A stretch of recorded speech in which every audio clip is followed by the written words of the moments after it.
کبھی سوچا ہے کہ مشکل وقت میں مضبوطی سے کھڑے رہنے کا راز کیا ہے؟ آج ہم ایک صدی پرانی نظم کی گہرائی میں اتریں گے، ایک ایسی نظم جو کردار کی تعمیر کے لیے ایک لازوال نقشہ پیش کرتی ہے۔ یہ وہ سوال ہے نا، جس کا جواب شاید نسلوں سے تلاش کیا جا رہا ہے۔ آخر وہ کون سے اصول ہیں جو ایک انسان کو زندگی کے ہر اتار چڑھاؤ میں ثابت قدم رکھتے ہیں؟ تو مزے کی بات یہ ہے کہ اس سوال کا ایک بہت ہی طاقتور جواب ریڈیارڈ کپلنگ کی مشہور نظم اگر میں چھپا ہوا ہے۔ آئیے دیکھتے ہیں کہ اس کی ایک صدی پرانی حکمت آج ہمارے لیے اتنی اہم کیوں ہے۔ تو سوال یہ ہے کہ یہ گہری باتیں آئیں کہاں سے؟ ریڈیارڈ کپلنگ، جنہیں ہم دی جنگل بک کی وجہ سے جانتے ہیں، انہوں نے اپنی زندگی کا ایک بڑا حصہ برصغیر میں گزارا۔ ان کے تجربات نے انہیں زندگی، ہمت اور اخلاقیات پر ایک ایسی گہری نظر دی جو ان کی شاعری میں صاف جھلکتی ہے۔ تو یہ سمجھ لیں کہ اگر صرف کاغذ پر لکھے الفاظ نہیں ہیں، بلکہ یہ کردار سازی کا ایک پورا بلو پرنٹ ہے۔ یہ ان اصولوں کا ایک مجموعہ ہے جو ہمیں سکھاتے ہیں کہ زندگی کے بڑے بڑے چیلنجز کا سامنا کیسے کرنا ہے۔ چلیں تو سب سے پہلے چیلنج کی طرف بڑھتے ہیں۔ نظم شروع ہوتی ہے کردار کے سب سے بڑے امتحان سے، یعنی شدید دباؤ میں اپنے حواس پر قابو رکھنا۔ یہ دیکھیں، نظم کی شروعات ہی کتنی طاقتور ہے۔ یہ اصل میں اس بات کا امتحان ہے کہ جب ارد گرد افراتفری ہو اور لوگ اس کا الزام بھی آپ پر ہی ڈال رہے ہوں، تب بھی انسان خود کو کیسے سنبھالتا ہے۔ تو پھر اس امتحان کو پاس کیسے کیا جائے؟ اس کا جواب ہے خود پر یقین رکھنے میں، صبر کرنے میں اور سچائی کا دامن نہ چھوڑنے میں۔ مطلب یہ کہ دوسروں کے رد عمل کو اپنے اندرونی سکون پر حاوی نہ ہونے دیا جائے اور سب سے بڑھ کر عاجزی کو ہمیشہ تھامے رکھا جائے۔ اچھا، تو باہر کی دنیا کے دباؤ سے نپٹنے کے بعد اب کپلنگ ہمیں ہماری اندرونی دنیا کی طرف لے جاتے ہیں۔ یہاں دوسرا چیلنج ہے اپنے خوابوں، سوچوں اور جذبات میں توازن قائم رکھنے کا امتحان۔ یہاں جو مرکزی خیال ہے نا، وہ ہے توازن۔ کپلنگ کہہ رہے ہیں کہ خواب دیکھنا بہت اچھی بات ہے، لیکن ایسا نہ ہو کہ خواب ہی آپ پر حکومت کرنے لگیں۔ اسی طرح سوچنا ضروری ہے، لیکن صرف سوچوں میں گم ہو جانا مقصد نہیں ہے۔ یہاں کپلنگ ایک بہت ہی گہری بات کرتے ہیں۔ وہ کہتے ہیں کہ کامیابی اور ناکامی دونوں کو بے روپیہ سمجھو، یعنی ایک دھوکہ۔ اور کیوں؟ کیونکہ سچ تو یہ ہے کہ ناکامیابی ہمیشہ رہتی ہے اور نہ ہی ناکامی۔ دونوں کو ایک ہی نظر سے دیکھنا اور اپنے جذبات کو قابو میں رکھنا ہی اصل توازن ہے۔ اور پھر آتی ہیں یہ لائنیں جو استقامت کی ایک ایسے تصویر کھینچتی ہیں کہ رونگٹے کھڑے ہو جائیں۔ ذرا سوچیں، آپ نے اپنی پوری زندگی لگا کر کچھ بنایا اور وہ آپ کی آنکھوں کے سامنے ٹوٹ جائے، تب بھی ہار نہ ماننا ہی اصل کردار ہے۔ تو یہ جو دوبارہ تعمیر کا فن ہے، اس کے 3 سیدھے سادے قدم ہیں۔ سب سے پہلے تو حقیقت کو تسلیم کریں، مان لیں کہ ہاں، جو بنایا تھا وہ ٹوٹ گیا۔ دوسرا قدم ہے ہمت نہ ہارنا اور دوبارہ کھڑے ہونے کا عزم کرنا۔ اور آخر میں جو کچھ بھی بچا ہے، چاہے وہ کتنا ہی معمولی کیوں نہ ہو، اسی سے ایک نئی شروعات کرنا۔ تو ان تمام چیلنجز سے گزرنے کے بعد آخر سبق کیا ملتا ہے؟ آئیے کپلنگ کی اس پوری حکمت کا نچوڑ دیکھتے ہیں۔ تو آخر میں بات گھوم پھر کر کچھ بنیادی اصولوں پر آ جاتی ہے۔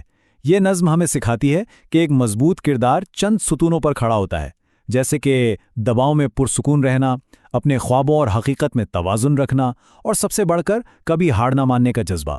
یہی وہ چیزیں ہیں جو کسی بھی طوفان میں ہمیں سیدھا کھڑا رکھتی ہیں۔ اور آخر میں یہ ایک بہت اہم سوال ہمارے سامنے آتا ہے۔ آج کی دنیا جہاں ہر چیز پلک جھپکتے میں بدل جاتی ہے، جہاں فوری رد عمل کا دباؤ ہوتا ہے، کیا ایسے میں کپلنگ کی یہ صدی پرانی باتیں، یعنی صبر اور توازن، پہلے سے کہیں زیادہ اہم نہیں ہو گئیں؟ یہ ایک ایسی سوچ ہے جو ہمیں اپنے ساتھ لے کر جانی چاہیے۔ ایک سوال، کیا ایک صدی پرانی نظم آج کے دور میں ایک بامانی زندگی گزارنے کا راز بتا سکتی ہے؟ ریڈیارڈ کپلنگ کی نظم اف صرف شاعری نہیں ہے، یہ تو کردار اور دانائی کا ایک ایسا خاکہ ہے جو وقت کی قید سے آزاد ہے۔ تو آئیے اس کے رازوں سے پردہ اٹھاتے ہیں۔ نظم کا اختتام ایک بہت بڑے وعدے پر ہوتا ہے کہ یہ زمین اور اس میں موجود ہر چیز آپ کی ہوگی، لیکن اس سے بھی بڑا انعام ایک مکمل انسان بننا ہے۔ کپلنگ شروع میں ہی یہ واضح کر دیتا ہے کہ داؤ پر کیا لگا ہے۔ سوچئے، 1 صدی سے زیادہ کا عرصہ گزر گیا، لیکن یہ الفاظ آج بھی اتنے ہی طاقتور ہیں۔ یہ صرف شاعری نہیں، یہ تو زندگی کے اتار چڑھاؤ میں رہنمائی کرنے والا ایک نقشہ ہے۔ تو پھر سوال یہ اٹھتا ہے کہ اس لازوال خاکے میں آخر وہ کون سے بنیادی اسباق چھپے ہیں؟ چلیے مل کر ان رازوں کو کھوجتے ہیں جو کردار کی مضبوطی اور کامیابی کی طرف لے جاتے ہیں۔ دیکھیے، ہر عظیم عمارت کی طرح کردار کی بھی ایک مضبوط بنیاد ہوتی ہے، اور کپلنگ کے نزدیک یہ بنیاد ہے قوت ارادی اور اندرونی مضبوطی کی۔ ذرا تصور کریں کہ اپنی ساری کامیابیوں کو ایک جگہ جمع کیا جائے اور پھر اسے ایک ہی داؤ پر لگا دیا جائے۔ یہاں کپلنگ صرف خطرہ مول لینے کی بات نہیں کر رہا، بلکہ ایک عظیم مقصد کے لیے سب کچھ قربان کرنے کی ہمت کا امتحان لے رہا ہے۔ لیکن اگر سب کچھ کھو جائے تو کیا ہوگا؟ یہاں کپلنگ لچک کے لیے 4 مراحل بتاتا ہے: وقار کے ساتھ ہارنا، خاموشی سے دوبارہ تعمیر کرنا اور ہمت نہ ہارنا۔ یہ شکایت کیے بغیر دوبارہ اپنے پیروں پر کھڑے ہونے کا فن ہے۔ اچھا، جب جسم اور دل دونوں جواب دے جائیں تو پیچھے کیا بچتا ہے؟ صرف ایک چیز، قوت ارادی، وہ اندرونی آواز جو کہتی ہے ڈٹے رہو۔ کپلنگ کے لیے یہی طاقت کا حتمی ذریعہ ہے، ایک ایسی طاقت جسے حکم دینا پڑتا ہے۔ لیکن صرف قوت ارادہ ہی کافی نہیں، اس مضبوط بنیاد پر ایک متوازن ڈھانچہ بھی تعمیر کرنا ہوتا ہے، اور یہ دنیا میں عاجزی اور وقار کے ساتھ چلنے کا فن ہے۔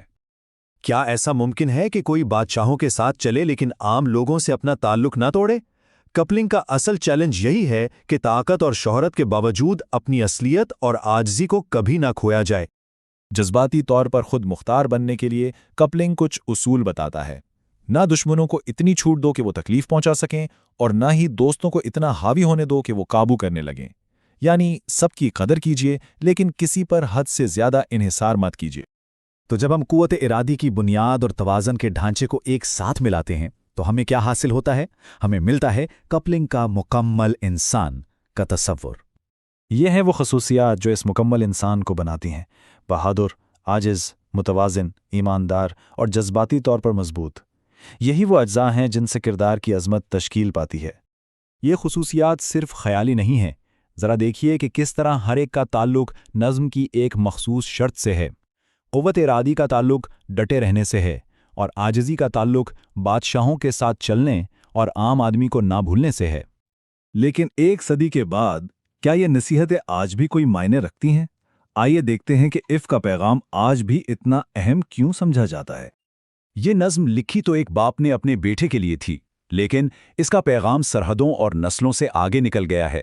یہ وقار، ہمت اور ذمہ داری کے ساتھ زندگی گزارنے کا ایک عالمگیر رہنما بن چکی ہے۔ تو آخر میں ایک مکمل انسان بننے کا مطلب کیا ہے؟ اس کا مطلب ہے ایک ایسا پختہ اور مضبوط شخص بننا جس نے ذاتی نظم و ضبط کے ذریعے زندگی میں کامیابی حاصل کی ہو۔ ہم آج ایک ایسے دور میں رہتے ہیں جہاں ہر چیز فوری چاہیے، تو کیا کپلنگ کا نظم و ضبط پر یہ زور آج کی سب سے مشکل اگر کی شرط ہے؟ اس پر ضرور سوچیے گا۔